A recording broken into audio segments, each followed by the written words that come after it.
So, what's going on, people? I need your help. I need your help. I'm trying to figure out for the New York Giants, where are the dogs at? Like, where are the dogs on the team? Where are the dogs? Where are the tough guys? Where did the tough guys go? Do we have tough guys? I have an idea of some of the tough guys on the team, but I didn't see any tough guys on Sunday. Now, because I didn't see any tough guys on Sunday, when we get to this upcoming Sunday against the Arizona Cardinals, I'm going to need the tough guys to show up. Was listening to a few of my Washington Commanders buddies out there. I do have a few buddies. I call them buddies, associates, whatever you want to call them, except on game week, they're the enemy. But I got a few guys that mentioned the same thing when it came to the Arizona Cardinals, that these guys were not just playing dirty, but playing dirty. Pretty much hitting after the whistle. Targeted shots, going high on the quarterback. And he said, you know what, you guys should watch out. Watch out for Daniel. And I thought about it. I said, I remember watching the Commanders game. You guys saw that. And I do remember them taking some shots at Sam Howell. But the one thing I did notice is when they did take those shots at Sam Howell, how the offensive line responded and the rest of the team responded to the Cardinals taking those shots at Sam Howell. There was some furniture moving. There was some scuffling going on the sideline. Refs had to get in there and break things up. Now, when the New York Giants played the Dallas Cowboys and Daniel Jones slid and Damone Clark pretty much hit him late, we did get the flag, but nobody came in there. There was no furniture moving. The referees didn't have to break people up. All I saw was a guy, one of the linemen, get there and pick up Daniel Jones. And then when you look at the replay, it was so blatant that I'm like, and this is on the first drive, so the energy should be there already in the first drive. You're trying to set a tone. We weren't even losing yet. We still were in the fight. But nobody pushed a Dallas Cowboys player at all. And then when they were on offense, nobody was nasty to them as well, except for the two young cornerbacks. And I said that before. The toughest guys on the team right now, to me, in 2023, as far as we're only one game in, are these young cornerbacks. I saw Deonte Banks hitting people. I saw Trey Hawkins hitting people. And I thought about it. And I said, you know what? Even our toughest guys, I should say our superstars, are happy superstars. Like, I love Dexter Lawrence. One of the most physically dominating players in the league. But he's a happy player. You hear him mic'd up. He talks a little bit of trash, but he's smiling. He celebrates dead, but there's no anger there. I don't think there's any anger there. And some guys are just not like that. I look at Leonard Williams, and it's a lot of laughing. I see big guys laughing. But who's the tough guy? Like, you have to prepare for Dexter Lawrence, but I don't know if people fear Dexter Lawrence. And it's not a knock on personalities, but somebody on this team has to be the tough guy. One of the superstars on the team has to be the tough guy, because we do have a tough guy on the team.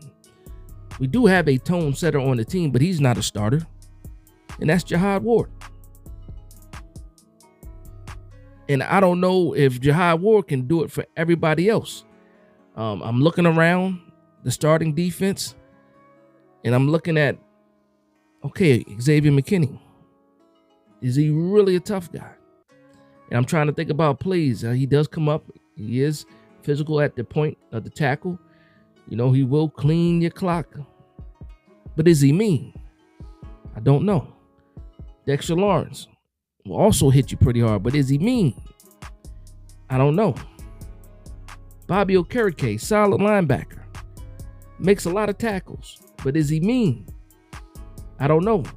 But when I think about all these players, what I can see in my head, I done seen all of these players smile. McKinney, Dex, Leonard. I know what their smiles look like. I don't know what their angry face looks like. Have you ever seen a mean Xavier McKinney or a mean Dexter Lawrence? Maybe a mean Leonard Williams. I'm trying to think. Maybe, possibly. Even Kayvon Thibodeau, when he celebrates, it really doesn't look mean. Azeez Ojulari, and I can see, think about it right now. Close your eyes. Picture Kayvon Thibodeau and see if you remember seeing him smile. You absolutely do. Azeez Ojulari, you absolutely do. Dexter Lawrence, of course. Leonard Williams, Xavier. You remember all these. You can see it. You can see. Close your eyes. You can see these guys smiling in your head. Those same players. Have you ever seen them with a scowl? Where are the tough guys? Where are the dogs on this team? And then I look at Jihad Ward. I've seen Jihad Ward mean, mad, with the scowl. I seen him go right at one of the best quarterbacks in the league, talking back and forth, just trash talk. And that was Aaron Rodgers. But where are all the tough guys? This is New York. This is New York City. Gritty.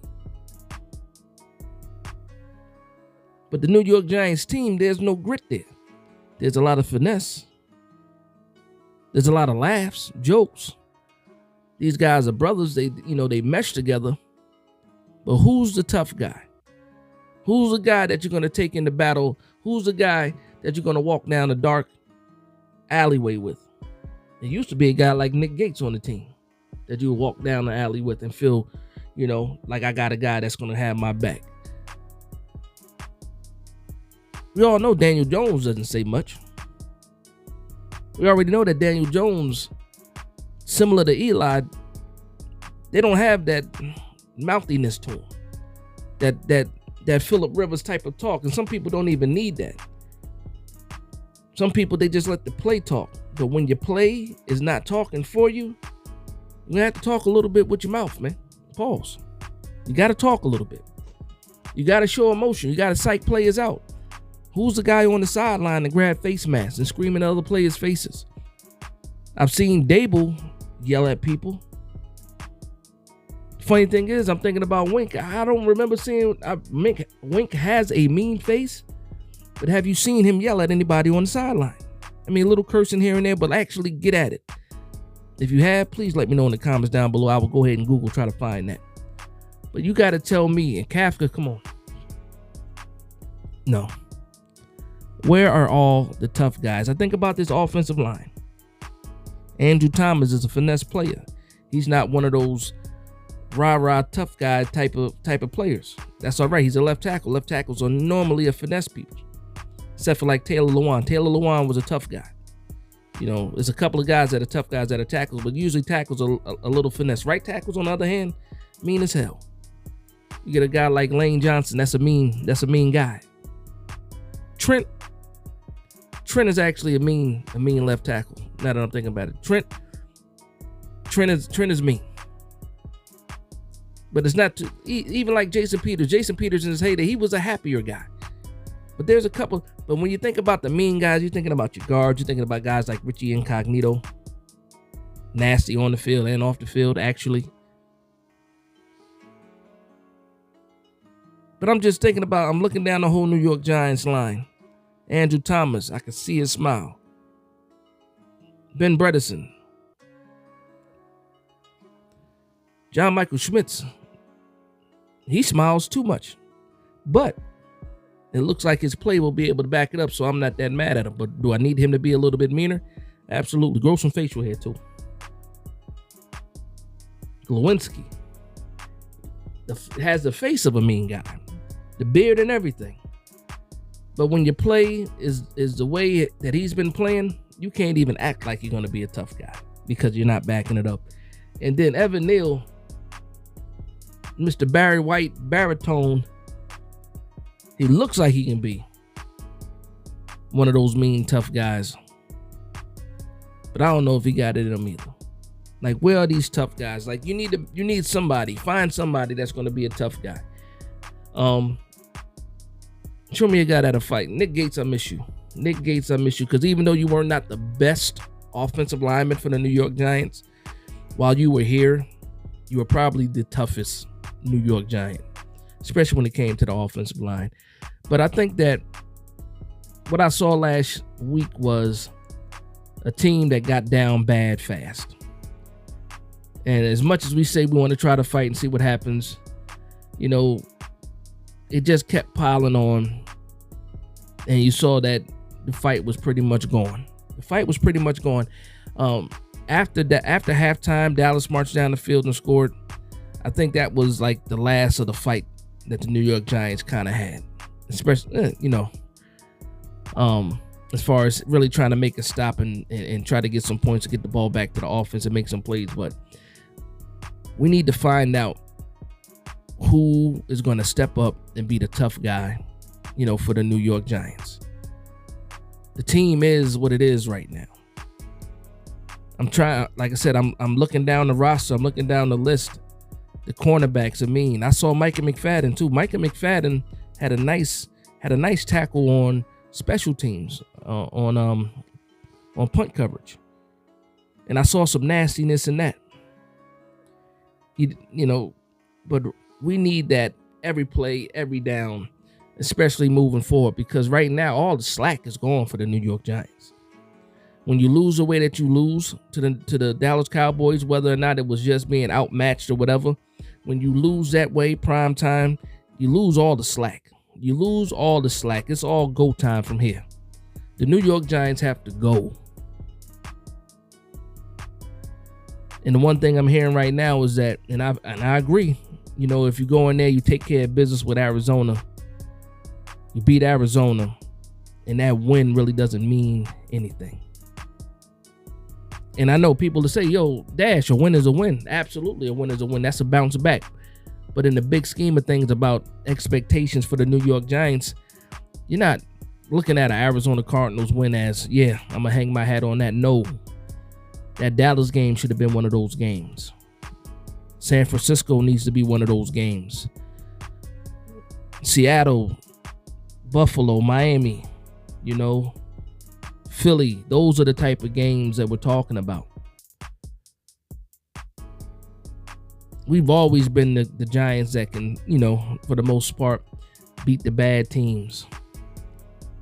We need to go ahead and destroy the bad teams.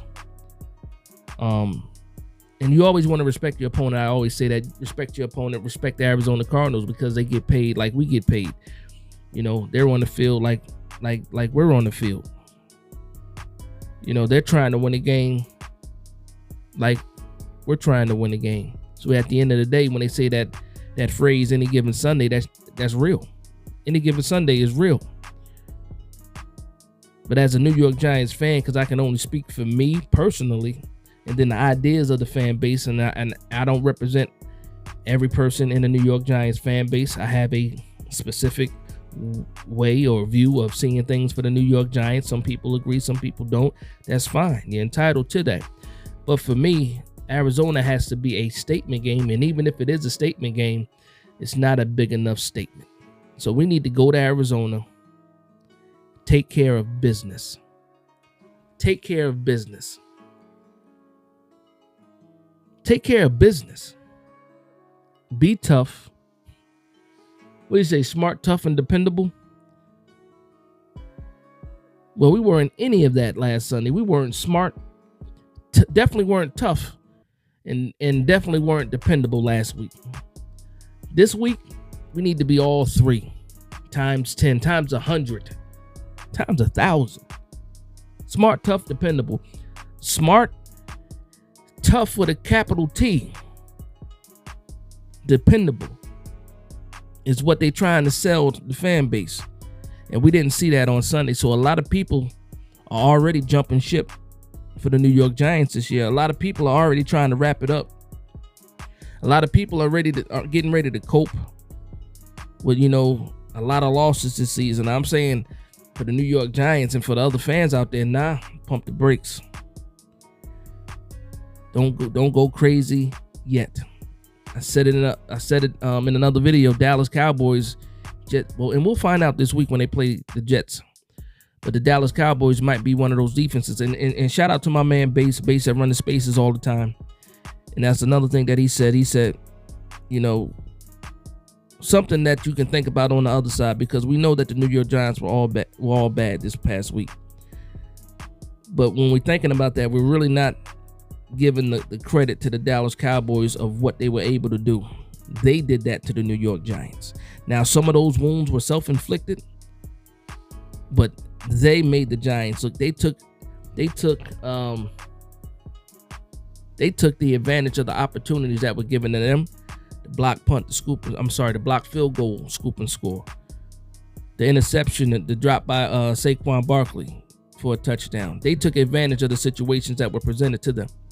And you can't knock a team for doing that. And they showed up and they beat us up in our own house. They beat us up in our own house. So just like the kid, when your kids, I don't know if anybody lived this way. I've seen it happen before. Just like when you show up to a kid's house for a fight, you ring the doorbell. Hey, is such and such home? No, I'm a friend. They go get them. They come outside. Yeah, this, that, and the third. And then boom, it's a fight. And you beat up a person at their own house. That's what happened to the New York Giants. And I'm going to say this. What happens on Sunday lets me know exactly what this team is made of. I better see some fight. And we better come out of there with a victory. Because we're not going anywhere. We're staying on the West Coast. That's the plan. We're staying on the West Coast. So, yeah, maybe some time away from the family, get these guys focused enough and ready to go. And I hope that they're ready to go. Not just in Arizona, but also in San Francisco as well. But at first, we cannot look over these Arizona Cardinals. We got to take care of business at home. So that's, if you want to call this event a rant or anything like that, I'm trying to find out where the dogs are at. I'm trying to take the temperature of the locker room and see exactly what's going on, because we don't have that access to see, what these guys are saying to each other behind those doors. But I hope somebody is grabbing some face masks, yelling in somebody's face, and letting these guys know that no, this can't happen again. And we got to step up. So I want to thank you guys for vibing with me. Please like, comment, and subscribe. And from one Giants fan to another, this is Big Dash Knows, Big Blue Nation. Let's go.